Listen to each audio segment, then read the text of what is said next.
c'est un format court, c'est-à-dire entre de 3 à 18 minutes. On sait mesurer que le temps d'attention moyen sur un sujet donné est généralement limité à 18-20 minutes. Bon, il y a des exceptions. Inférieur à 20 minutes. Oui, le truc c'est ce qu'on dit d'apprentissage souvent. classique. Et en fait, je crois que notre habitude de zapping nous amène tous à réduire encore ça à quelques minutes. D'autre part, il y a une autre chose qui existe dans le monde de l'entreprise, ce sont les discours courts. Vous savez, ce qu'on appelle le pitch.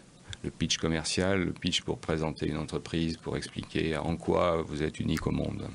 Voilà, cette réflexion-là, cette approche-là, elle est au cœur du sujet, c'est d'être capable de condenser un message en peu de temps, avec des images clés, chocs, pas forcément d'ailleurs à images projetées, c'est parfois simplement des histoires. Je dis ça C'est exprès. du storytelling ou il y a du fond quand même? Pourquoi voulez-vous opposer les deux? Nous avons pris le parti, au contraire, d'essayer d'associer ce qui semble comme ça un peu... oui, je sais, j'ai lu sur des tas de forums que le storytelling, il n'y a rien dedans. On peut raconter des histoires sympathiques, on peut raconter des histoires avec du fond. Et c'est ce qu'on essaye de faire en sélectionnant de bons intervenants.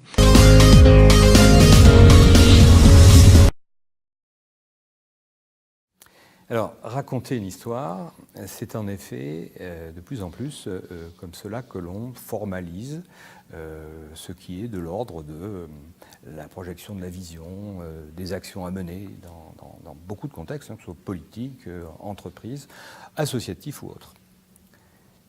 Dans TED, on a repris une tradition qui est très présente aux États-Unis, qui est présente aussi chez nous d'ailleurs, et que l'on baptise maintenant storytelling. Donc, raconter une histoire, c'est tout à fait clé, et c'est au cœur de la méthode, entre guillemets, TED. En tout cas, c'est comme cela que fonctionnent beaucoup de talks.